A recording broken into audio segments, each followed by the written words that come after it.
खल्लाक़े दो आलम ने कुरान मुक़द्दस में इरशाद फरमाया, क्या इंसान सिर्फ इतना कह लेने पर छोड़ दिया जाएगा कि हम ईमान लाए और उनकी आजमाइश न होगी। मेरी गुफ्तगू की हेडिंग है हकीकी ईमान की दो शर्तें। ईमान नाम है अल्लाह व रसूल की बातों को बगैर देखे मानना। मा जा बिही नबी सल्लल्लाहु तआला अलैहि वसल्लम अन तुमिन बिही फहुव मुमिन। हुजूर सल्लल्लाहु तआला अलैहि वसल्लम की बात जो हुजूर लेकर के आया उसको मानना, ये ईमान है। मानने वाले को मोमिन कहा जाता है। फतावा रज़विया शरीफ में आला हज़रत रज़ियल्लाहु तआला अन्हु फरमाते हैं, हर डिपार्टमेंट में आजमाइश होती है, मोमिन की भी आजमाइश होगी। और आजमाइश दो चीजों में होगी। नंबर एक ताज़ीम मुस्तफ़ा में, और नंबर दो महब्बत मुस्तफ़ा में। ताज़ीम मुस्तफ़ा, हुजूर सल्लल्लाहु तआला अलैहि वसल्लम की ताज़ीम करना, अजमत करना, महब्बत करना, ये दूसरी शर्त हो गई। दुनिया के अंदर जो चीजें आप देख रहे हैं, इस जगह का नाम है गादी, झारखंड, इंडिया, एशिया। 7 बर्रे आजम हैं और 7 बहरे आजम भी हैं। 7 आसमान है, 7 जमीन है। क़ारात और मुहीक़ात में डिवाइडेड है। हम सब ये अच्छे से जानते हैं कि इंसान दुनिया के किसी खित्ते में रहे, वो ये कहता है मुतवज्जिहन इला जिहतिन काबती शरीफा, अल्लाहु अकबर, मेरा चेहरा खाना काबा की तरफ। झारखंड वाले भी नियत करते तो यही कहते मुतवज्जिहन इला जिहति काबती शरीफा। डरबन, लीबिया, दोनों जजायर, मगरिब, मोरितानिया, चिबूती, सुमाल, जुजुल कमर, 208 कंट्री है उसके मुस्लिम हालत नमाज में अपना चेहरा खाना काबा की तरफ करते हैं। कभी आपने ये तवज्जो दिया है कि खाना काबा है क्या? हुजूर ताजुश शरिया अलैहि रहमत और रिज़वान खाना काबा के अंदर दाखिल हुए थे। अंदर किसी कोई और चीज रखी नहीं हुई है। चार दीवारी के मजमुआ का नाम खाना काबा है। अगर आप हिस्ट्री में जाएंगे तो जिस तरीके से ये बदन देख रहे हैं आप, इस बदन में मेन पार्ट सीना है, और ये सीना दरअसल कवर है, ढाल है उस मेन पार्ट के लिए जिसे हार्ट कहा जाता है, जिसको अरबी में कल्ब कहते हैं। तमाम साइंसदानों का भी इत्तेफाक है इस बात पर कि हार्ट अटैक से इंसान की मौत हो जाती है। 1400 साल पहले हुजूर सल्लल्लाहु तआला अलैहि वसल्लम ने फरमाया, अला फिल जसद मुदग़ह इदा सलुहत सलुहल जसद कुल्लुहु व इदा फसदत फसदल जसद कुल्लुहु। जिस्म में एक पार्ट है, अगर वो सालिम तो पूरी बॉडी सालिम, और वो फासिद तो पूरी बॉडी फासिद। उस पार्ट का नाम है अला वही अल क़ल्ब। हुजूर सल्लल्लाहु तआला अलैहि वसल्लम फरमाते हैं वो दिल है। अगर दिल सही है तो पार्ट्स ऑफ बॉडी सही, और दिल फासिद तो इंसान कितना ही खूबसूरत, स्मार्ट, हैंडसम क्यों न हो, हकीकत में वो फासिद है, वो बदसूरत है, वो बातिल है। यौम ला यनफ़उ मालुन वला बनून इल्ला मन अतल्लाह बिक़ल्बिन सलीम, कुरान शरीफ के अंदर आया है। हश्र में भी दौलत, माल, औलाद ये काम नहीं आई, कल्बे सलीम लेकर के जो गया है वो कामयाब होगा। जिस तरीके से ये उंगली पार्ट ऑफ बॉडी है, उंगलियां पार्ट्स ऑफ बॉडी है, हाथ पार्ट्स ऑफ बॉडी है, पांव पार्ट्स ऑफ बॉडी है, ऐसे ही पूरी दुनिया पार्ट्स ऑफ बॉडी है, और सीना जो है दुनिया का वो खाना काबा। पूरी दुनिया का सीना खाना काबा, और खुद खाना काबा हुजूर सल्लल्लाहु ताला अलैहि वसल्लम के ज़िलाल में से एक जिल है। तजल्लियाते मुस्तफवी का एक हल्की सी झलक है तजल्लियाते मुस्तफवी की। और ये मैं नहीं कहता, आला हजरत रज़ियल्लाहु ताला अन्हु फरमाते हैं काबा भी है उन्हीं की तजल्ली का एक जिल, रोशन उन्हीं के अक्स से पतली हजर की। काबा शरीफ हुजूर सल्लल्लाहु ताला अलैहि वसल्लम की तजल्ली का एक जिल है, लेकिन काबा के अंदर जाके ताजुश शरिया ने देखा तो कुछ था नहीं। अब आला हजरत रज़ियल्लाहु ताला अन्हु फरमाते हैं कि जिस तरीके से पूरी दुनिया कि 208 कंट्रीज जो है, बल्कि जमीन और आसमान तमाम चीजें आप ले ले, ये सब पार्ट्स ऑफ बॉडी, एक बॉडी के पार्ट हैं, और उसका सीना खाना काबा है, और हर सीना के अंदर कोई ना कोई दिल होता है। हर सीना के अंदर, खा वो दिल फासिद हो या बातिल हो या सालिम। यहां जितने लोग बैठे हैं सबके पास एक दिल है, हर सीना में कोई ना कोई दिल होगा। काबा सीना है, और उस सीना के अंदर धड़कने वाला दिल साहिबे गुंबदे खजरा हुजूर सल्लल्लाहु ताला अलैहि वसल्लम है। आला हजरत रज़ियल्लाहु ताला अन्हु फरमाते हैं काबा से अगर तुरबते शह फाजिल है, क्यों बाएं तरफ उसके लिए मंजिल है। इस फिक्र में जो दिल की तरफ ध्यान गया, समझा कि वो दिल है, और ये यानी काबा मरकदे दिल है। सुभान अल्लाह। काबा सीना हुआ और धड़कने वाला दिल हजरत मोहम्मद मुस्तफा सल्लल्लाहु ताला अलैहि वसल्लम। इसका मतलब ये हुआ कि जब तक दिल धड़कता है बदन काम करता है, इंसान सही सलामत रहता है।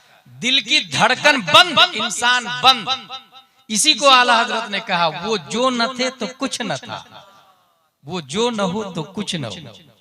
हुजूर सल्लल्लाहु ताला अलैहि वसल्लम है तो दुनिया है, क्योंकि वो दिल है, और दिल धड़कता है तो इंसान धड़कता है। हुजूर सल्लल्लाहु ताला अलैहि वसल्लम नहीं तो दुनिया नहीं। अब हुजूर सल्लल्लाहु ताला अलैहि वसल्लम की जब हकीकत यह है कि वो दुनिया का दिल है, तो कोई उंगली दिल से नफरत कर सकती, कोई हाथ दिल से नफरत करेगा, कोई पांव दिल से नफरत करेगा? हरगिज नहीं। हुजूर सल्लल्लाहु ताला अलैहि वसल्लम पूरी दुनिया की जान, इसी वजह से कहे जाते हैं पूरी दुनिया की जान। बुखारी शरीफ में हुजूर सल्लल्लाहु ताला अलैहि वसल्लम के हवाले से एक बात आई, ये बुखारी शरीफ है। कुरान शरीफ के बाद सबसे अफजल यही किताब है पूरी दुनिया में। और आप लोग अपने इमामों का शुक्रिया अदा करें कि 1400 साल पहले हुजूर सल्लल्लाहु अलैहि वसल्लम ने मस्जिद नबवी में जो बात कही, बगैर जबर जेर की तब्दीली के आपकी मस्जिद के मिंबर से इमाम साहब 1400 साल बाद वही बात कहते रहते हैं, जिसको हम लोग हदीस कहते हैं, हुजूर सल्लल्लाहु ताला अलैहि वसल्लम की बात। बुखारी शरीफ अबू अब्दुल्लाह मोहम्मद बिन इस्माइल बुखारी ने लिखी है। इनके बारे में आप लोग इतना जान ले कि बचपन में इनकी आंख की रोशनी चली गई थी। नाम क्या है? अबू अब्दुल्लाह मोहम्मद बिन इस्माइल बिन इब्राहिम, यानी वाली साहब का नाम इस्माइल है और दादा का नाम इब्राहिम है, और ये दोनों नबी के नाम। बचपन में आंख की बीनाई चली गई तो इनकी वालदा बहुत ज्यादा रो रही थी, ऐ अल्लाह मेरे बेटे की बीनाई लौटा दे, ऐ अल्लाह मेरे बेटे की बीनाई लौटा दे।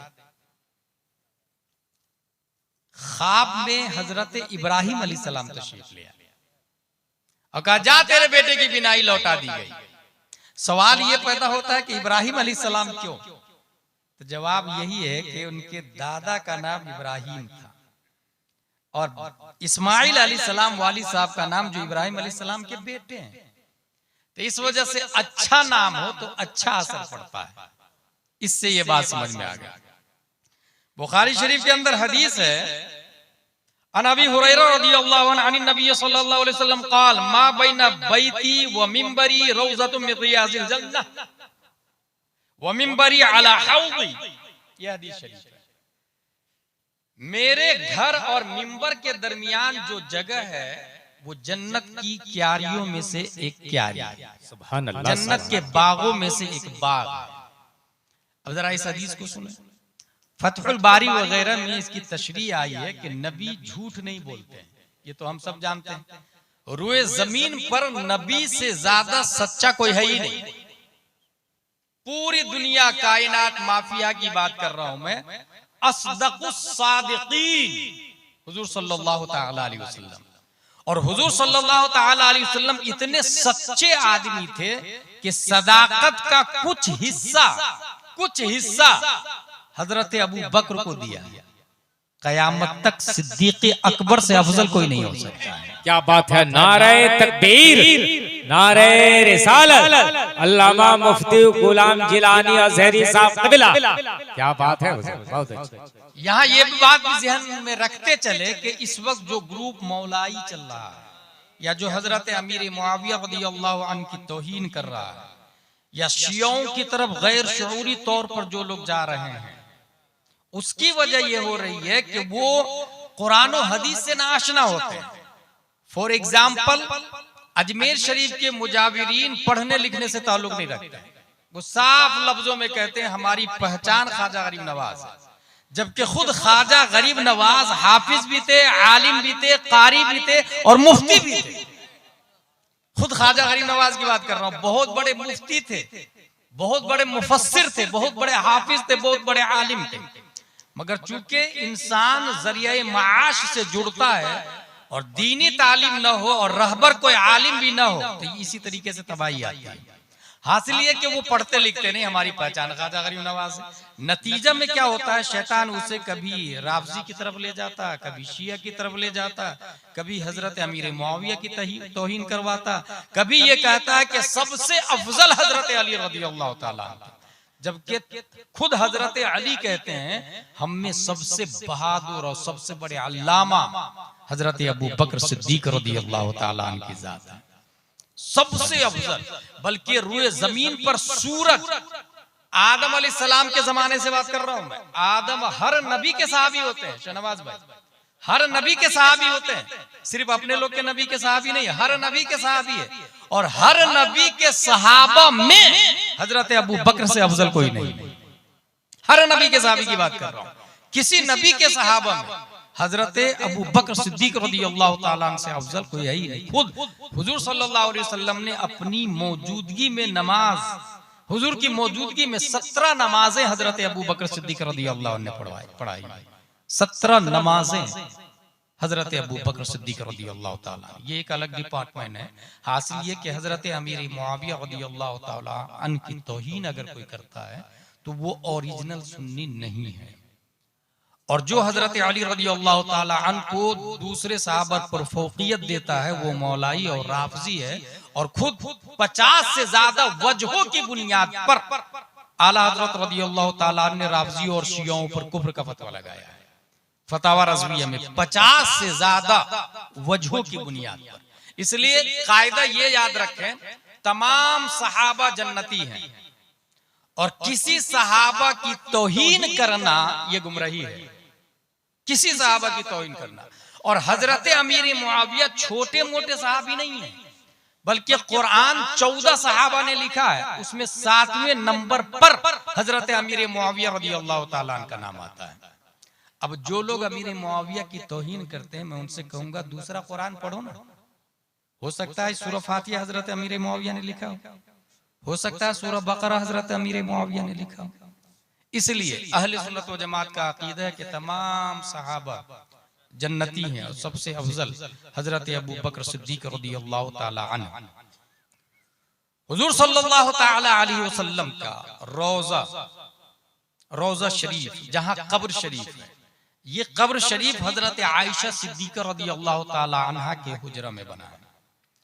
और हुजूर सल्लल्लाहु ताला अलैहि वसल्लम जिस मिंबर पर खुतबा देते थे, मस्जिद नबवी का मिंबर, अब लफ्ज देखिए, मा बैना बैती व मिंबरी, मेरे हुजरा और मिंबर के दरमियान जो जगह है वो जन्नत का एक हिस्सा है।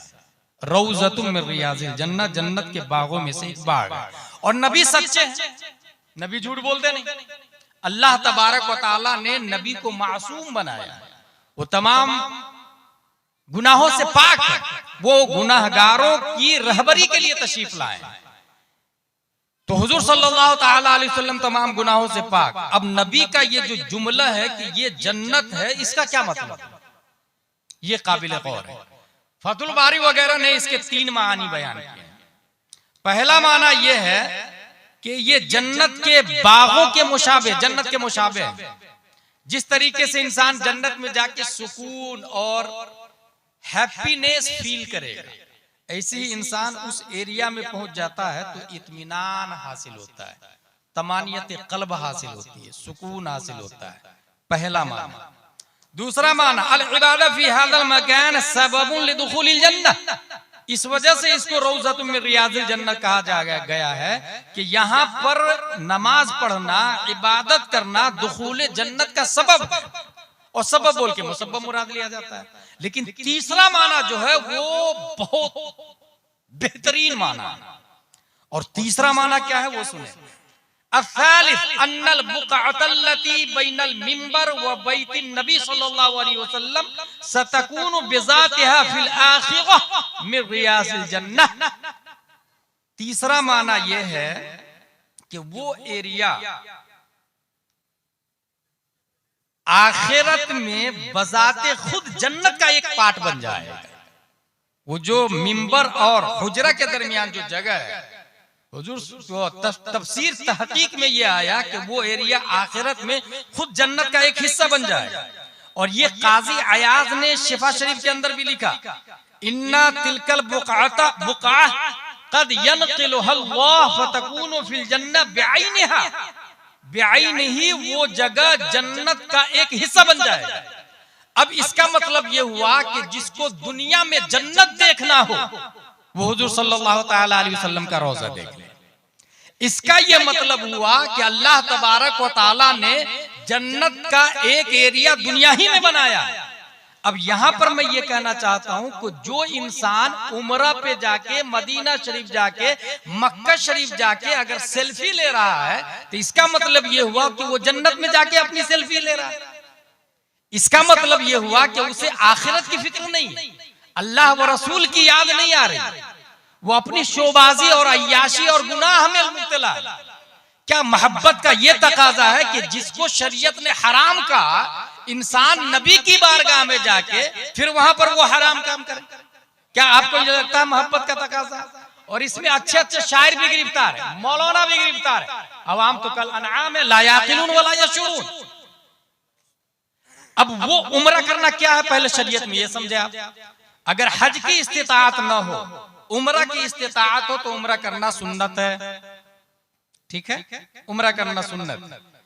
अच्छा, एक उम्रा कर लिया, अब दोबारा जो जा रहा तो अब ये सुन्नत भी नहीं रहा, ये मुस्तहब में आ जाता है। लेकिन सेल्फी लेना हराम है तो मुस्तहब को करने के लिए हराम काम करने जा रहा है, करने इत्याने मुस्तहब में इर्तिकाबे हराम कर रहा है। बताइए इसको उम्रा कहा जाएगा?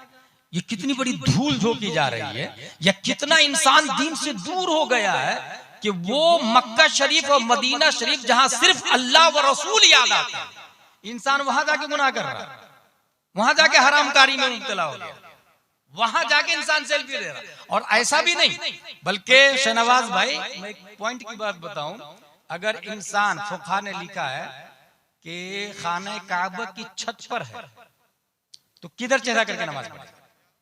खाने काबा के नीचे तो खाने काबा की तरफ चेहरा करके नमाज पढ़ेगा। चारों तरफ से इंसान उधर ही चेहरा करके नमाज पढ़ता है, लेकिन खाने काबा के ऊपर है तो किधर चेहरा करके नमाज पढ़ेगा? अहले मोहब्बत ने लिखा है कि रोजा की तरफ चेहरा करके नमाज पढ़ेगा। अब जब अहले मोहब्बत ने ये लिखा, क्योंकि खाने काबा के काबा तो हुजूर सल्लल्लाहु अलैहि वसल्लम है ना, क्या आला हजरत ने ये नहीं कहा हाजियो आओ शहनशाह का रोजा देखो? काबा तो देख चुके, काबे का काबा देखे।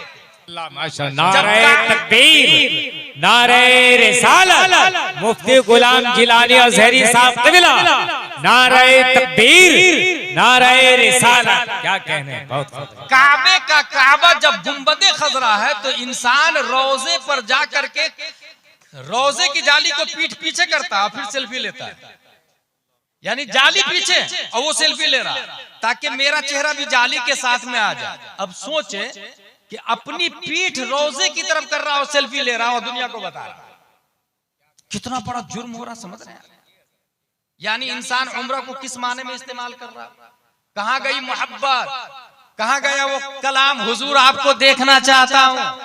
अबे नालायकों मर्दूदो, रोजे पे जाके गुंबदे खजरा को पीठ दिखा करके सेल्फी ले रहा और कह रहा हुजूर आपको देखना चाह रहा। हराम काम का इर्तिकाब कह रहा है और कलाम ऐसा ऐसा पढ़ रहा।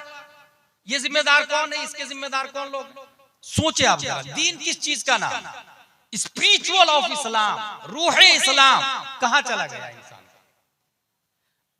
हजरत इब्ने उमर गालिबन रदियल्लाहु अन्हु, उनसे किसी ने कहा कि मुहरिम यानी हालत इहराम में मक्खी मार सकता है कि नहीं मार सकता? अगर मारेगा तो क्या हुक्म? जानते हैं उन्होंने क्या जवाब दिया? कत्ल हुसैन को कत्ल करने वाला मक्खी मारने का मसला पूछ रहा। कितनी बड़ी प्यारी बात बताई, कितनी बड़ी बात है। वहां इराक में इमाम हुसैन को कत्ल कर रहा और यहाँ पूछ रहा कि मक्खी मार सकते कि नहीं मार सकते? मारेंगे तो क्या हुक्म? यहाँ हजारों लोग को गुमराह किया जा रहा है मोहब्बत के नाम पर। मदीना शरीफ जाओ, रोजे शरीफ पे जाओ और खुद जाके सेल्फी ले रहा और हराम काम कर रहा। इमाम मालिक रज़ियल्लाहु ताला अन्हु मदीना शरीफ से जब कज़ाए हाजत के लिए निकलते तो बहुत धीरे धीरे कदम उठाते कि मेरा इंतकाल हो तो मदीना ही में इंतकाल और कहीं मैं बाहर नहीं चला जाऊं। और जब कज़ाए हाजत से फारिग हो जाते तो स्पीड के साथ में मदीने में दाखिल हो जाते। कभी उन्होंने मदीने पे सवारी का इस्तेमाल नहीं किया। इमाम मालिक रज़ियल्लाहु ताला अन्हु ने मदीना शरीफ में सवारी का इस्तेमाल ही नहीं किया कि हो सकता है जहां पर नबी का कदम पड़ा हो मेरे सवारी के जानवर का कदम पड़े, मैं जिस पर सवार रहूं उस सवारी का कदम पड़ जाए नबी के कदम पर, ये मेरी गैरत गवारा नहीं करती। इसीलिए आला हजरत कहते हैं मदीने के खित्ते खुदा तुझको रखे। आला हजरत कहते हैं हरम की जमीन और कदम रख के चलना, ये तो सर से चलना चाहिए। यहाँ जिस जगह पे सर से चलना चाहिए वहां जाके सेल्फी ले रहा, वीडियो कॉलिंग कर रहा। इंसान को तो गुम हो जाना चाहिए नबी की मोहब्बत में, अपनी खुदी का पता ही नहीं रहना चाहिए। एक इंसान इश्क करता है तो ये कहता है ऐसा घुमा दे उनकी विला में खुदा हमें, ढूंढा करूं पर अपनी खबर को खबर न। और इंसान वहां जाके अय्याशी कर रहा। अच्छा, शादियां भी वहां जाके लोग करने लग गए। सोचे आप, यकीनन हदीस शरीफ में इन्नमल अमालु बिन्नियात, अमल का दारो मदार नियत के ऊपर है, इसमें कोई दो राय नहीं है। मगर क्या ये औरतें जो यहाँ से उम्र वो शादी करने के लिए जा रही है, क्या वो सेल्फी नहीं ले रही? क्या वीडियोस नहीं बना रही?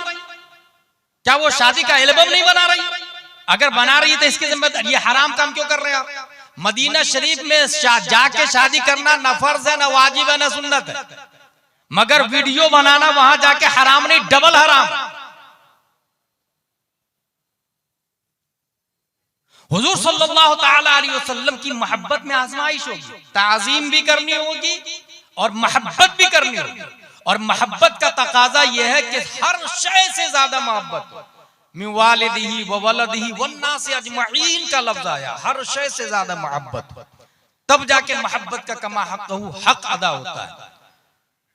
हुजूर सल्लल्लाहु ताला अलैहि वसल्लम तशरीफ लाए, हमें दीन सिखाया, उनकी बातें सहाबा किराम ने कोड किया, दूसरों को बताया, तीसरों को बताया, वाया वाया वाया वाया बात हम तक पहुंच चुकी है। आज आप जो देख रहे हैं, खुद अजमेर शरीफ को ले लें, वहां पे हमले की बात हो रही, केस चालू हो गया, क्या क्या निकाल दिया गया है। ऐसे में अगर रजा एकेडमी वाला हिम्मत करके एप्लीकेशन देता है तो क्या उस मर्द कलंदर को सलाम नहीं कहना चाहिए? क्या उनका साथ नहीं देना चाहिए? इसकी फिक्र किसी को नहीं। हर शख्स अपनी अपनी लाइफ में, अपनी अपनी जिंदगी में मस्त है। हर शख्स सोच रहा है कि बेहतरीन कमाऊं, बेहतरीन खाऊं और बेहतरीन तरीके से सेटल हो जाऊं। ये बेहतर की परिभाषा जो है वही नहीं समझ में आता, बेहतर किसको कहते हैं। मैं एक आसान सवाल करूं आपसे कि कामयाब किसको कहते हैं?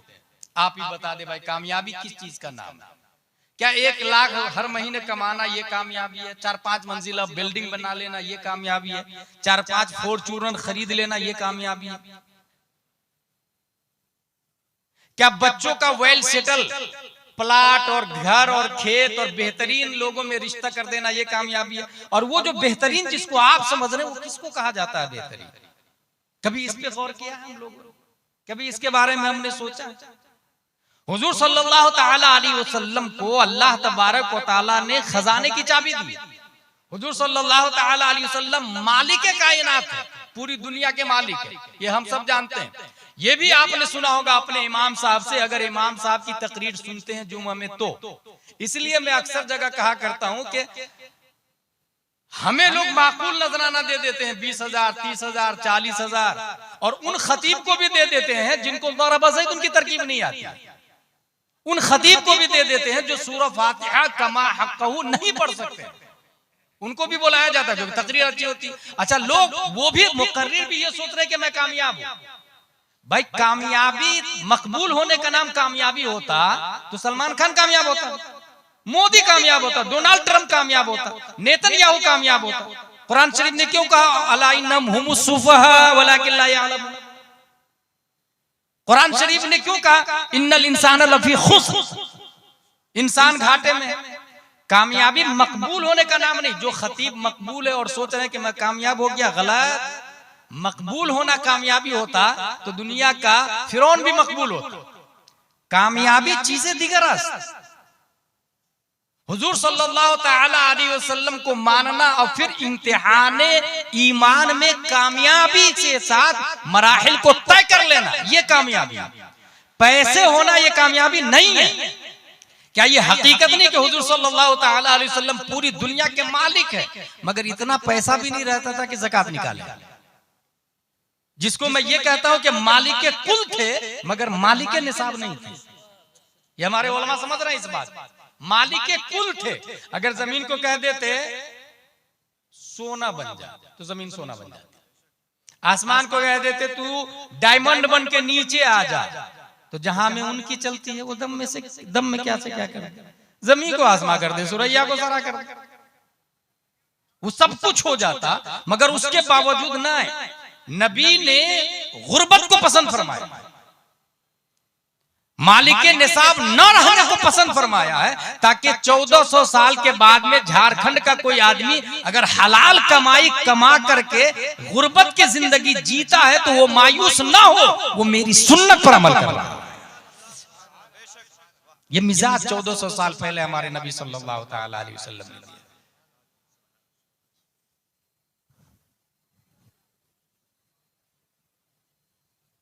हुजूर सल्लल्लाहु ताला अलैहि वसल्लम की जिंदगी को देखे आप। अगर आज एक और बहुत बड़ी तबाही चल रही, कॉपी पेस्ट वाला खतीब चल रहा, यूट्यूब से तकरीर सुना और जाके दूसरी जगह बयान कर दिया। किसने कहा भाई तकरीर सुन के बयान करना जायज है? कहां लिखा हुआ है? सुनी हुई तकरीर को बयान करना जायज ही नहीं। मुताला करे, किताब से मुताला करे, किताब से मुताला करे, और दुनिया के सबसे बेहतरीन प्रोफेसर से जाके आप पूछे, बेहतरीन इंस्टीट्यूट के टीचर से जाके पूछे, कोचिंग सेंटर के सर से जाके पूछे, तो वो यही कहेंगे कि मैं जो पढ़ाता हूं उसे पढ़ के जाता हूं। हुजूर हाफिज मिल्लत अली रहमतुल्लाह फरमाते हैं बगैर मुताले की किताब पढ़ाना किताब के साथ जिना करने के मुतरादिफ है। भले छोटी से छोटी किताब मगर वो मुताला करके पढ़ाते हैं। और यहाँ पूरे 1 घंटे की तकरीर है, उम्मत की रहनुमाई तकरीर से होती है। जलसा गलत नहीं है, याद रखिएगा। जलसा कौम की जरूरत है, दीन समझाने का बेहतरीन प्लेटफॉर्म जलसा है। भाई एक वक्त एक जलसा से लाखों लोगों की सुन्नियत को बचाई जा सकती है। एक जलसा से हजारों लोगों को मसलक के आला हजरत की इफाम व तफहीम कराई जा सकती है। एक जलसा से एक वक्त हजारों खवातीन में लाइफ स्टाइल और फातिमा ज़हरा को दाखिल किया जा सकता है। चंद जुमले इंसान की जिंदगी को बदल देते हैं। हुजूर सल्लल्लाहु ताला अलैहि वसल्लम की बातें सुन के लोग मुसलमान हुए ना, कलमा पढ़े ना। जलसा में बातें होती है नबी की, नबी की बात अगर जलसे में होती है तो गोया वो नबी के होती। नबी को का जो तरीका था तकरीर करने का, खुतबा देने का, उस खुतबा देने के तरीके को जिंदा करना ये सुन्नत को जिंदा करने के बराबर है। मगर बात नबी की होनी चाहिए ना। आप सुनी सुनाई बात कर रहे हैं, और सुन किसको रहा? जाहिल को भी सुन रहा, फासिक को भी सुन रहा, काफिर को भी सुन रहा। यूट्यूब पे आप लिखे वुजू के फराइज, उसमें सिर्फ आलिम का बयान नहीं आएगा, जाहिल का भी बयान आएगा। आप उसमें यूट्यूब पे लिखे मदीना शरीफ कहाँ है, उसमें जवाब देने वाले पढ़े लिखे लोग ही सुन्नी नहीं होंगे, गैर भी होंगे। अब इंसान अगर हक व बातिल के दरमियान इम्तियाज नहीं करेगा तो जो मन में आएगा वो बोलेगा, नतीजतन बजाय इस्लाह के फसाद बढ़ता चला जाएगा। इसलिए खुतबात निजामी में अल्लामा मुश्ताक अहमद निजामी ने एक बात लिखी है, मुकर्रिर को वही बोलना चाहिए जिसे वो साबित कर सकता है। क्या बात जो साबित नहीं कर सकता उसे बोलने की इजाजत भी नहीं। और साबित करने वाले खतीब गिने चुने हैं, बस सिर्फ गिने चुने खतीब है। और लोग ये समझते हैं कि जो अच्छी तकरीर कर लिया उसके नाम के आगे तो सबसे पहले मुफ्ती लगता है। भाई साहब, तकरीर करने वाला मुफ्ती नहीं होता, फतवा देने वाला मुफ्ती होता है। फतवा के लिए आलिम के बाद 2 साल का कोर्स करना पड़ता है, वो जाके मुफ्ती बनता है। आप मुकर्रिर को मुफ्ती कहते हैं, फिर वो मुकर्रिर मसला बयान करता है। और मुफ्ती अख्तर हुसैन अलीमी जैसे लोग अगर इस्लाह करे तो पब्लिक समझती है वो भी मुफ्ती, वो भी मुफ्ती। नतीजतन निजाम दरहम बरहम होता है। इसलिए कॉपी पेस्ट जायज नहीं, पहली बात। दूसरी बात यह कि जो तकरीर अच्छी कर ले वो ये ना कहे कि हम कामयाब है। मोदी भी अच्छी तकरीर करता है, कुछ भी अल्लम बल्लम जो मन में आए बोल लेता है आदमी। तकरीर के लिए आलिम होना शर्त है, इसलिए ये डिपेंड करता है। मैंने जेल में एक किताब लिखी, किताब का नाम है मैं जेल में। उसके अंदर जलसे के शराइत, मैं बैठा हुआ था, मैं सोचा क्या करूं, उसमें जलसे के शराइत लिखे मैंने। कमेटी की जिम्मेदारियां, अहले स्टेज की जिम्मेदारियां, अवाम की जिम्मेदारियां, वो इंशाअल्लाह अज़ीम वो किताब बहुत जल्द मंजर आम पर आ जाएगी। माशाअल्लाह। नारे तकबीर, जवाब दीजिए। नारे रिसालत, मसलके आला हजरत। और एक बात बता देता हूँ हजरत, तहदीस नेमत के लिए मैं जानता हूँ कि हजरत जेल में रहकर 3 आदमी को मुसलमान बनाए। बोलिए सुभान अल्लाह। गैर मुस्लिम को बोलिए सुभान अल्लाह। नारे तकबीर, नारे रिसालत। हजरत अल्लामा मुफ्ती गुलाम जिलानी अज़हरी साहब क़िबला, नारे तकबीर, नारे रिसालत। क्या कहने हुज़ूर। तो हासिल ये है कि कॉपी पेस्ट करना चाहिए नहीं, मेहनत करके मशक्कत करके तकरीर करें। अच्छा, इमाम साहब की जो तकरीर होती है वो हम लोगों से बेहतर तकरीर होती है, हम लोगों से बेहतर तकरीर होती है इमाम साहब। इमाम साहब मेहनत करके हर हफ्ते नई तकरीर करते हैं। आप लोग को एक और अच्छी बात बताऊं, जामे अज़हर का नाम सुना है? पूरी दुनिया का सबसे बड़ा मदरसा है। वो कैसे बना? भाई साहब, जामे अज़हर एक मस्जिद है, मस्जिद में इमाम साहब दर्स देते थे। दर्स बहुत अच्छा लगता था, सुनने वाले 4 लोग 5 लोग हैं, वो 5 जाके 10 को लेकर के आए, 10 20 को लेकर के आए। इस तरह दर्स, इमाम का दर्स मशहूर हुआ तो दूर से लोग आने लगे, तो उनके रहने के लिए हॉस्टल बनाया गया, वही जामियातुल अज़हर बन गया। समझ में? जामिया अज़हर इस तरह से बना है। यहाँ पर इमाम साहब दर्स देते हैं तो इतने लोग दीन से दूर है कि बिल्कुल सुनने को तैयार नहीं। अच्छा, अगर कोई बाबा आ जाए और ये कहे, मशहूर हो जाए कि वो बाबा पानी पे भी चलते हैं और हवा में भी उड़ते हैं, और मैंने देखा है कि वो पानी में आग लगा दी है, फिर देखे कितनी भीड़, पूरा झारखंड लाइन में लग जाता है, पूरा झारखंड लाइन में लगा हुआ, पानी में बाबा आग लगा दे। भाई साहब, पानी में आग लगाना करामत है ही नहीं। करामतुल वली अन यकून क़ौलुहु व फ़िअलुहु मुताबिक़न लिक़ौलिही व फ़िअलिही सल्लल्लाहु अलैहि वसल्लम। सबसे बड़ी करामत यह है कि उस वली की बात नबी की बात के मुताबिक हो और उसका काम नबी के काम के मुताबिक हो, यह सबसे बड़ा वली। समझे कुछ आप? अब अगर एक इंसान यहाँ पर 1 बाल्टी पानी में आग लगा रहा और दूसरी तरफ एक इमाम साहब है जो वक्त पर नमाज पढ़ता है, ये बाल्टी में पानी में आग लगाने वाले के पास भीड़ रहेगी, उसके पास भीड़ नहीं रहेगी। यही क़यामत की निशानी है, यही तबाही का सबसे बड़ा राज है, यही बर्बादी का सबब है, और इसी को समझने की जरूरत है। यके बाद दीगर है, 1 दिन 2 दिन 3 दिन, अगर आप 3 दिन तक आपकी दुकान नहीं चले, कुछ ना कुछ तो मामला है। अचानक दुकान मेरी बंद हो गई, एक भी ग्राहक नहीं आ रहे, बाबा जरा देखिए तो क्या हो गया। बाबा ने देखा आज मंगल है, उसका आदत निकाला, आपका आदत निकाला, माँ का आदत निकाला, गुणा किया, इंटू किया,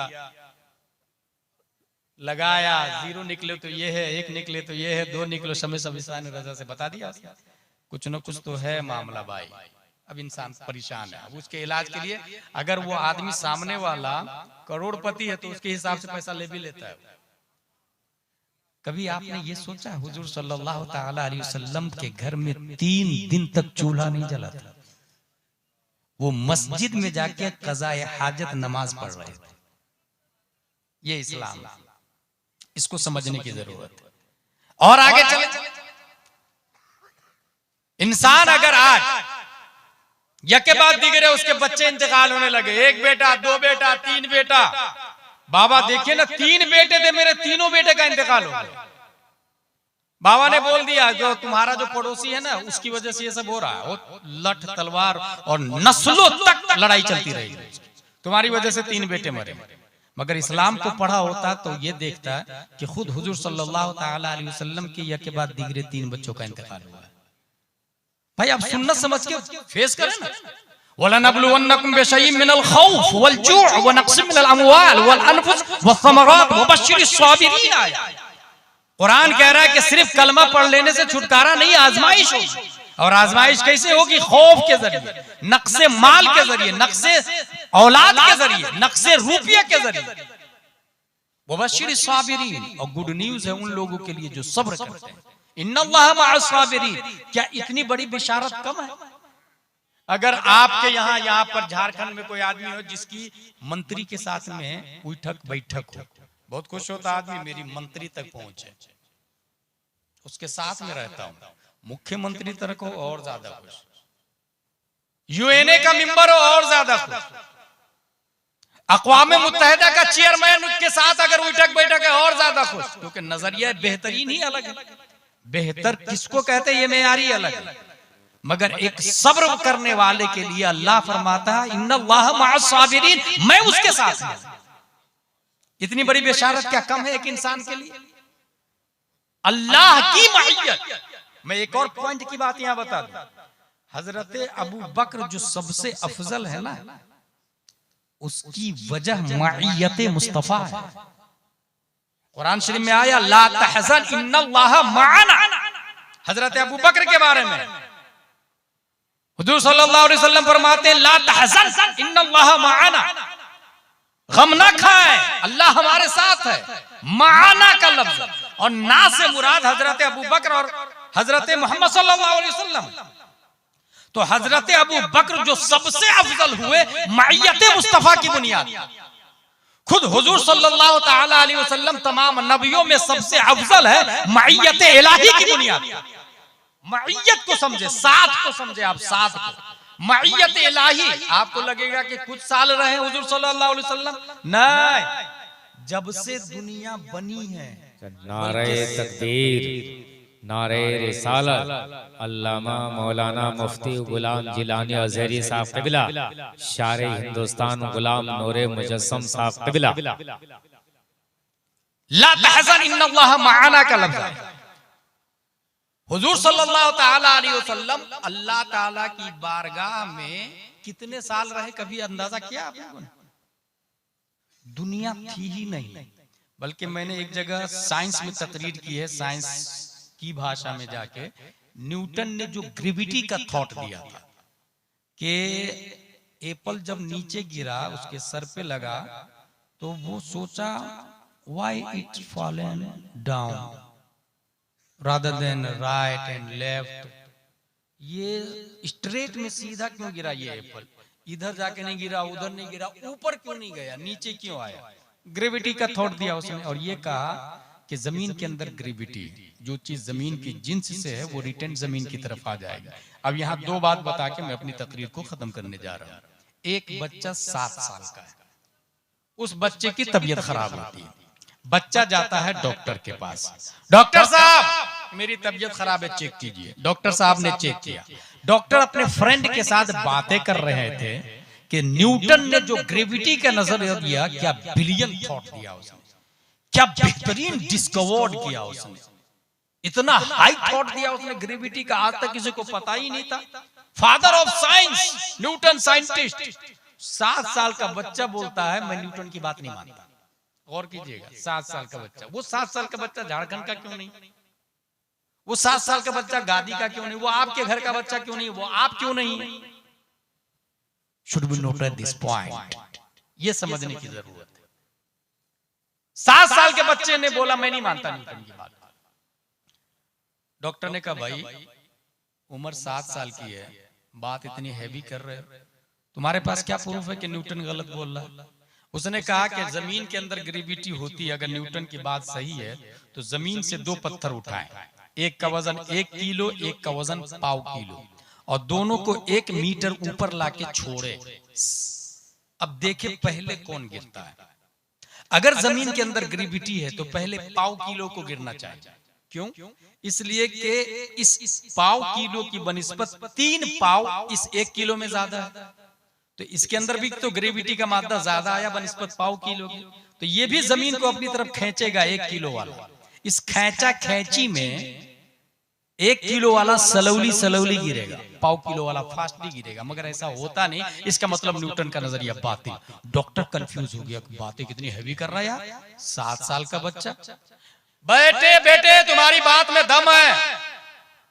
दरअसल मसला यह है कि हम जिनसियत की बुनियाद पर जमीन अपनी तरफ खींच लेती है। हम जिनसियत वजह है और रीजन है। 7 साल का बच्चा बोलता मैं इस बात को भी नहीं मानता कि हम जिनसियत किसको कहते हैं? मर्द की जिन्स है जैसे। 7 साल का बच्चा बोलता ये भी गलत है। कहा कैसे? कहा एक इमाम होता है मुसल्ले पर अकेला, उसके पीछे मुक्तदी हजारों होते हैं उसी की जिन्स से। सही है, मर्द मुक्तदी हजारों उसी की जिन्स हैं। याद रखे हमारे यहाँ मस्जिद में नमाज पढ़ना औरतों के लिए जायज नहीं। अभी एक बहुत बड़ा तबका चल रहा अहले हदीस का, और वो तबका औरतों को भी मस्जिद में ले जा रहा है और ये कह रहे कि ना नबी के जमाने में मस्जिद में औरतें जाती थी। इसमें कोई शक नहीं है कि नबी के जमाने में जाती थी, इसमें कोई शक नहीं, नबी के जमाने में जाती थी। लेकिन जिस जमाने में औरतें जाती थी उस जमाने में हजरत अबू बकर, उमर, उस्मान, अली हुआ करते थे। ठीक है, हजरत उमर की हुकूमत जब आई और ये देखा कि कुछ गड़बड़ी हो रही है, उन्होंने पाबंदी लगा दी, कोई औरत मस्जिद में नहीं जाएगी। औरतों ने जाके शिकायत किया। उस जमाने की सबसे बड़ी मुफ्तिया और मुजतहिदा खातून हजरत आयशा सिद्दीका रदियल्लाहु ताला अन्हा थी। शहनवाज भाई, सबसे बड़ी मुजतहिदा कौन थी खातून में? हजरत आयशा सिद्दीका। बड़े बड़े लोग फतवा पूछते थे उनसे मसला पूछने के लिए औरतें गई। देखिए ना, हजरत उमर ने मना कर दिया, हम लोग नबी के जमाने में जाते थे। हजरत आयशा मुजतहिदा थी। मुजतहिदा का मतलब ये होता है कि जो चीज जाहिरन न हो वो अपनी तरफ से उसी इबारत की रोशनी में अपनी तरफ से हुक्म बयान करे, उसे मुजतहिदा कहा जाता है। कुरान और हदीस की रोशनी में सराहतन कुरान और हदीस में ना हो, मगर अपनी तरफ से मसला बताए कुरान और हदीस की रोशनी में, उसे मुजतहिदा कहा जाता है। हजरत आयशा को पता है कि नबी के जमाने में औरतें जाती थी, उसके बावजूद हजरत आयशा का इस्तेहाद देखे, उम्मुल मोमिनीन के इस्तेहाद पर हजारों गुलाम जिलानी कुर्बान और सलाम उन पर। वो फरमाती हैं कि अगर आज नबी देखते इन हालतों को तो नबी भी मना कर देते औरतों को मस्जिद में आने से। इसका मतलब ये हुआ उमर का रोकना नबी का रोकना। उमर का रोकना किनका रोकना हुआ? हुजूर सल्लल्लाहु अलैहि वसल्लम का रोकना। इन बेवकूफ अहले हदीस को ढंग से इबारत खानी नहीं आती और ये कहते कि ना हजरत उमर ने रोका ना, नबी ने तो नहीं रोका ना। तो नबी ने नहीं रोका, इस वजह से हम औरतें जाएंगे मस्जिद में, उनका ये कहना है। हजरत उमर रज़ियल्लाहु ताला ने पाबंदी लगा दी और हम लोगों की दलील ये है कि हजरत उमर की पाबंदी लगाना नबी का ही लगाना है, क्योंकि नबी ने खुद फरमाया अलैकुम बिसुन्नती व सुन्नती खुलफाए राशिदीन माना अलैहि अल-यौम व असहाबी, जो मेरा तरीका और सहाबा का तरीका है। और फितने की वजह से रोका, मस्जिद में जाने से फितने की वजह से रोका। क्या अहले हदीस की मस्जिद में फितना नहीं होता?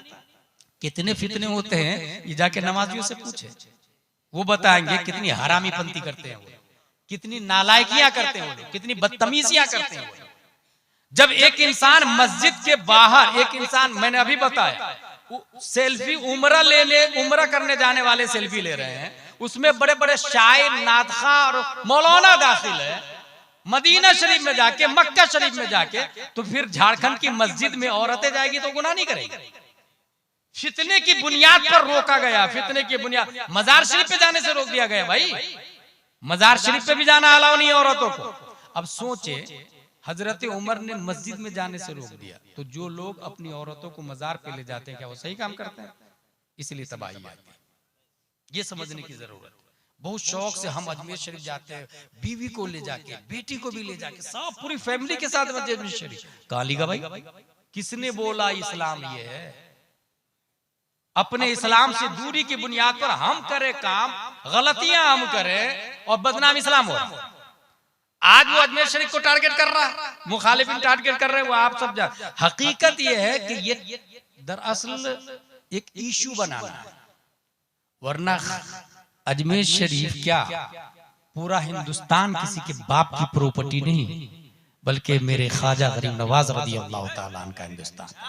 और हिंदुस्तान की हुकूमत ख्वाजा को प्यारे मुस्तफा ने अता फरमाई, और प्यारे मुस्तफा जब हुकूमत दे दे तो फिर कौन माई का लाल होता है छीनने वाला? भाई मैं पूरे भारत की बात कर रहा हूं, ख्वाजा की हुकूमत कयामत तक रहेगी, कयामत तक रहेगी, इशू बनता रहेगा। और ये सजा है उन लोगों की जो दीन से दूर हैं, जिन्होंने पढ़ना लिखना छोड़ दिया, जिन्होंने कुरान शरीफ की तिलावत छोड़ दिया, अखलाक मुस्तफा को छोड़ दिया।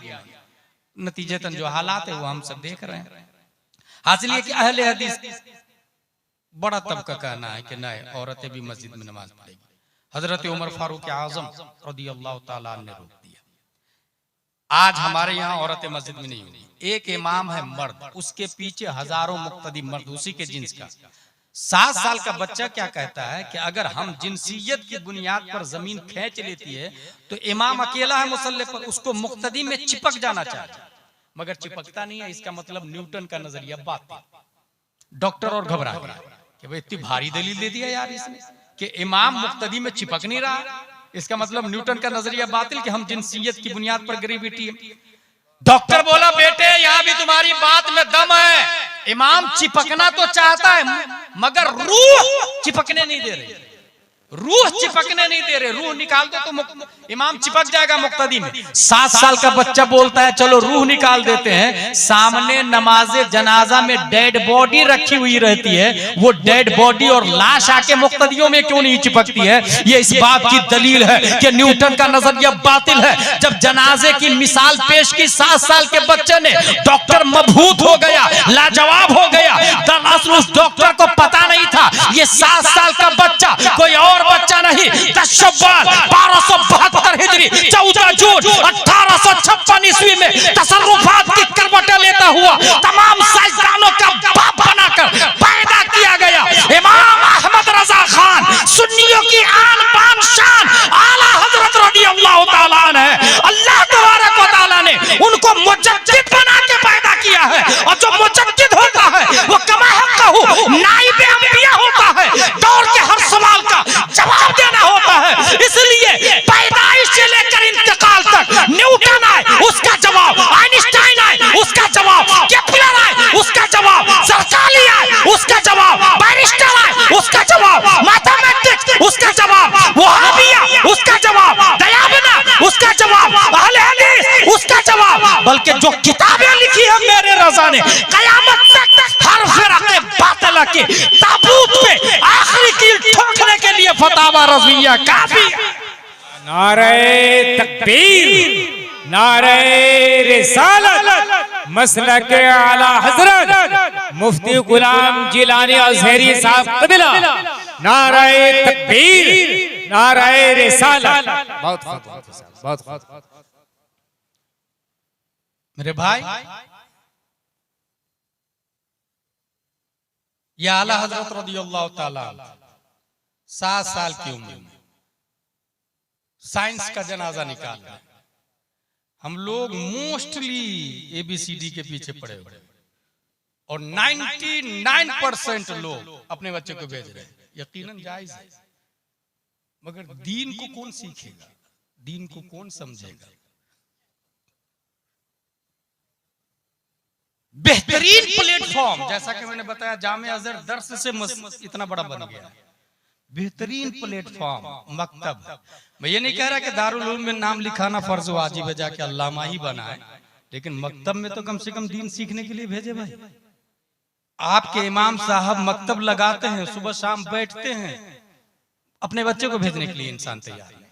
अच्छा, फिर तमन्ना करता है कि कब हालात अच्छे होंगे हमारे गांव के, हमारे एरिया के।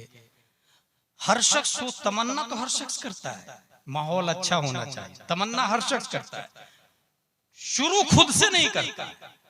That's weak point. तमन्ना सब करते हैं। अगर अरबी का एक शेर है, लो काना हादल इल्म युद्रकु बिलमुना मा काना यबकी फिल बरिया जाहिदू। अगर तमन्ना से इल्म हासिल हो तो रुए जमीन पर कोई जाहिल ही नहीं बचता, कोई जाहिल नहीं बनता भाई। उसके लिए मेहनत करनी पड़ेगी, कोशिश करनी पड़ेगी। मकतब में बहुत आसान तरीका है, सुबह शाम बच्चे को मकतब में भेजे। 3 साल से लेकर के तकरीबन 20-25 साल जब तक स्कूल पढ़ रहा है, उसको मदरसा में भेजते रहे। इमाम साहब एक से काम नहीं चले तो 2 इमाम साहब रखे, और मस्जिद की तामीर से ज्यादा इमाम की तनख्वाह पर तवज्जो। मस्जिद की तामीर से ज्यादा इमाम साहब की तनख्वाह पर तवज्जो है, क्योंकि ये बुनियाद इस तरीके से है कि अगर आपने मस्जिद बनाई, सब लोगों ने मिलकर के कहा यार मस्जिद पुरानी हो गई है, चलो बनाते हैं। सब लोगों ने मिलकर के, मेरी तरफ से 1 लाख, मेरी तरफ से 2 लाख, किसी औरत ने नाक का, कान का, सोने चांदी जेवर भी दे दिए, ये मस्जिद तैयार हो गई। अब ईमानदारी से आप बताएं कि आप जाके मस्जिद में पूछें, मस्जिद की दीवार से कि सुलह कुल्ली और सुन्नी में क्या फर्क है, मस्जिद की दीवार बताएगी। मस्जिद के पंखा से, एसी से जाके पूछे, एसी साहब आप तो 50,000 के हैं, आप बताइए ना इस्लाम की बुनियाद कितनी चीजों पर है, वो एसी बताएगी। इस्लाम की बुनियाद 5 चीजों पर है, तौहीद, नमाज, रोजा, ज़कात है। मिंबर से जाके कहे, मिंबर साहब आप तो मकराना राजस्थान से तशरीफ लाए हैं, आप बताइए ना वुजू में कितने फराइज है। क्या वो मिंबर बोलेगा वुजू में 4 फराइज है, चेहरा धोना, हाथ धोना, मसा करना, पांव धोना? नहीं बोलेगा। आप दरवाजा से पूछे, आप सागवान की लकड़ी के बने हुए हैं, बड़े महंगे मजबूत है, आप बता दीजिए ना कि गुस्ल में कितने फराइज है। वो सागवान का दरवाजा जो 1 लाख का, वो बताएगा कि गुस्ल में 3 फराइज है, कुल्ली करना, नाक साफ करना, पूरे बदन पे पानी बहाना? नहीं बताएगा। इसका मतलब क्या हुआ, मस्जिद साइलेंट है, वायलेंट इमाम है। मस्जिद साकित है, नातिक इमाम है। मस्जिद खामोश है, बोलता इमाम है। अगर 10 करोड़ की मस्जिद हो, गादी की जहालत नहीं खत्म होगी। और अगर मस्जिद खजूर की शाख, तना, शाख और पत्तियों से बनी हुई और इमामुल अंबिया हो, तब मुक्तदी अबू बकर पैदा हुए, उमर पैदा हुए, तलहा, जुबैर और हंज़ला पैदा हुए। मतलब ये हुआ कि जो इमाम हो वो हमारा स्ट्रॉन्ग होगा, तब जहालत का खात्मा होगा। मस्जिद स्ट्रॉन्ग होने से जहालत का खात्मा नहीं होता, इमाम स्ट्रॉन्ग होने से जहालत का खात्मा होता है। इसलिए अगर दीन की हिफाजत करनी है तो दीन के रहबर उलमा साल में एक बार चंदा ही लेंगे, दे 100, 500, 1000 रुपया चंदा ही दे, लेकिन जुड़ के रहें। 1000 रुपया अगर आपकी जेब से चंदा में जाता है तो उस 1000 के बदले ईमान बाकी रहता है आपका। सुन्नियत की हिफाजत उलमा के जरिए होती है। ये मैं इसलिए कह रहा हूँ कि कुछ लोग इस डर से उलमा को बुलाते ही नहीं घर कि रमजान में रसीद लेके भी आ जाएंगे, माज़ल्लाह रब्बिल आलमीन। क्या हुजूर सल्लल्लाहु अलैहि वसल्लम ने चंदा नहीं किया? रुए जमीन पर नबी से, नबी को चंदा देने वाले से अफजल कोई चंदा ही देने वाला नहीं, रुए जमीन पर। और मैं चंदे के हवाले से एक और बात बता दूं, ठीक इस वक्त हिंदुस्तान में सुन्नियों का सबसे बड़ा मदरसा हनफी मसलक का कौन सा मदरसा है? अल जामिअतुल अशरफिया मुबारकपुर। अभी हाल ही में 400 के आसपास लोग फारिग हुए हैं। वो मदरसा जब बना रहे थे हाफिज मिल्लत, मैं कई जलसों में कहा हूं कि हाफिज मिल्लत ने अकेला नहीं बनाया, हाफिज मिल्लत की रीढ़ की हड्डी का नाम अल्लामा अरशदुल कादरी था। रीढ़ की हड्डी का नाम अल्लामा अरशदुल कादरी था, बल्कि अकेला अल्लामा अरशदुल कादरी है। लंदन में वर्ल्ड इस्लामिक मिशन बनाया उन्होंने, कनाडा में दारुल उलूम अलीमिया बनाया उन्होंने, अमेरिका में जामिया मदीनतुल इस्लाम बनाया उन्होंने। अकेला अल्लामा अरशदुल कादरी है। दिल्ली में जामिया हजरत निजामुद्दीन औलिया बनाया उन्होंने, बेंगलोर में जामिया हजरत बिलाल बनाया उन्होंने, कलकत्ता में दारुल उलूम जियाउल इस्लाम टिकियापारा हावड़ा बनाया उन्होंने, पटना में इदारा शरइया बनाया उन्होंने, टाटा में मदरसा फैजुल रसूल बनाया उन्होंने, फैजुल उलूम बनाया। तो अब सोचे जरा, अकेला एक आदमी। और जानते हैं कैसे बना? निजामुद्दीन औलिया दिल्ली में मदरसे की दीवार को देवबंदी लोग तोड़ दे रहे थे। आज बनाए कल फिर तोड़ दे, रात में तोड़ दे, दिन में बनाए रात में तोड़ दे। उन्होंने एक पेपर निकाला और रात भर जग के रातों रात खड़ी कर दिया दीवारों को। बड़ी कुर्बानियां दी है उन्होंने, अल्लामा अरशद कादरी ने। इसलिए मैं कहता हूँ कौम को इस वक्त गुलाम जिलानी अजहरी की नहीं, अल्लामा अरशद कादरी की जरूरत है। अल्लामा अरशद, हजारों गुलाम जिलानी नाकाफी है एक अल्लामा अरशद कादरी के सामने। वाकई में काम किया। हाफिज मिल्लत चंदा करने के लिए गए। एक साहब ने कहा, हजरत ये 37,000 रुपये मेरे पास है। तकरीबन ये 55 साल पहले की बात बता रहा हूँ। ये 53 से 55 साल पहले की, ये 37,000 रुपये। और उन्होंने ये कहा कि ये जितना पैसा है मेरे घर में, ये सब के सब मैंने आपको दे दिया, इसके अलावा 1 रुपया भी नहीं है मेरे पास। हाफिज मिल्लत ने कहा, नहीं मैं इस तरह चंदा नहीं करता, कुछ दे दे, कुछ रख ले अपने लिए। कहा नहीं, पूरा लेना पड़ेगा आपको। बहस होने लगी। जानते हैं वो बंदा क्या दलील देता है?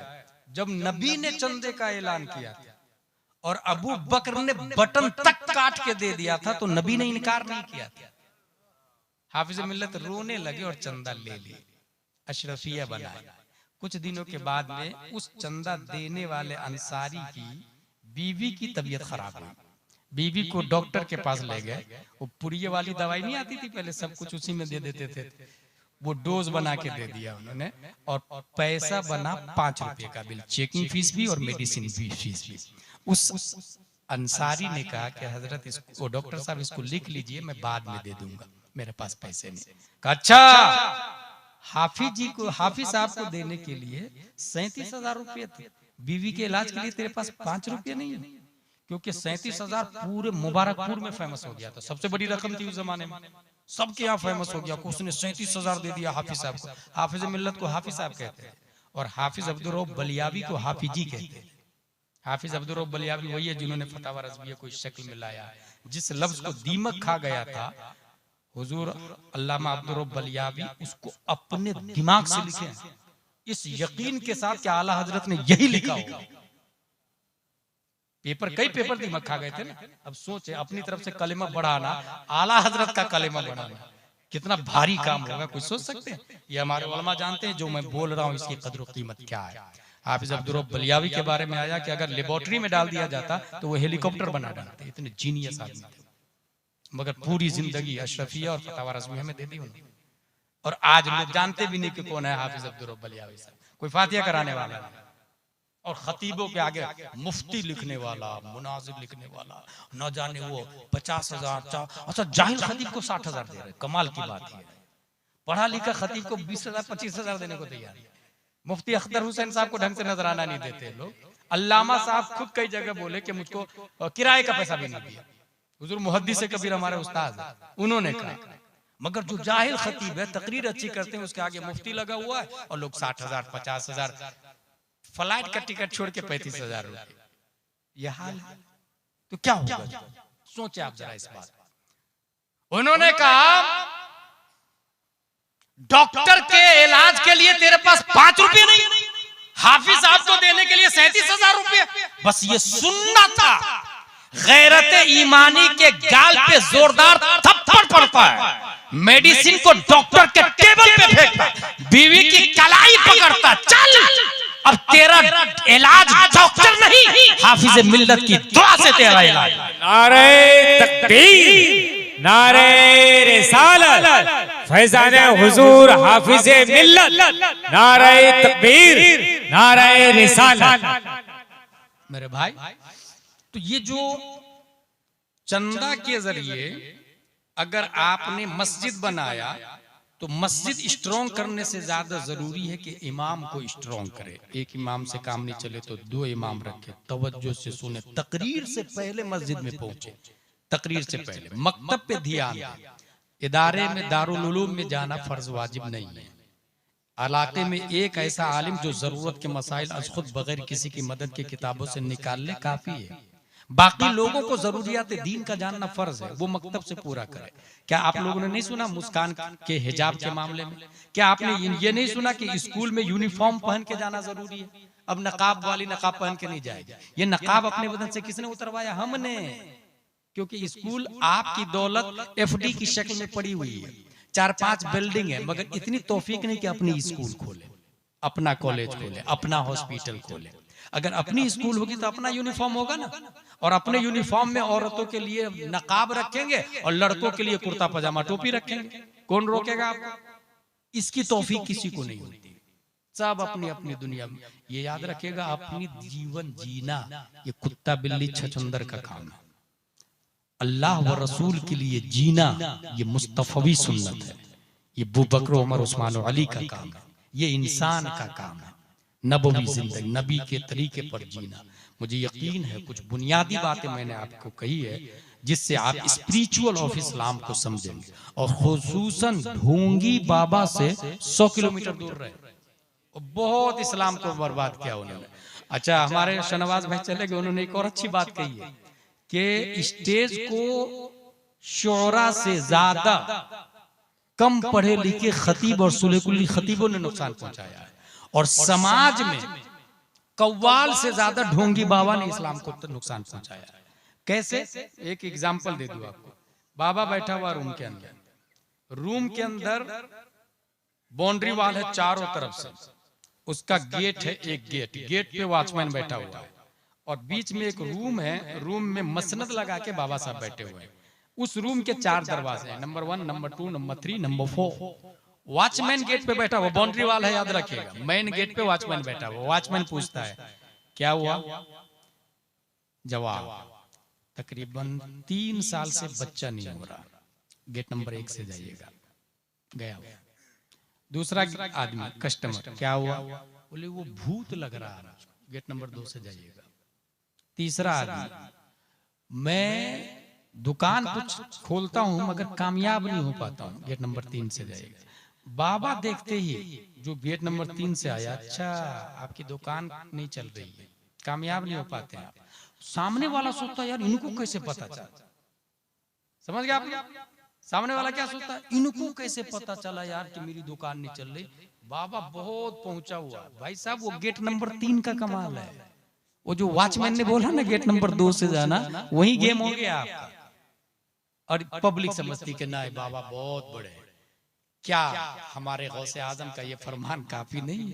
करामतुल वली अन यकून क़ौलुहु व फ़िअलुहु मुताबिक़न लिक़ौलिहि व फ़िअलिहि सल्लल्लाहु अलैहि वसल्लम। अल इस्तिक़ामा फ़ौक़ल करामा।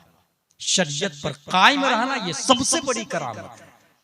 आप अगर मुरीद हो तो ये देख ले कि कुर्ता पजामा टोपी के साथ साथ में शरीयत का पाबंद है कि नहीं, नमाज पढ़ता है कि नहीं, गाली तो नहीं देता किसी को।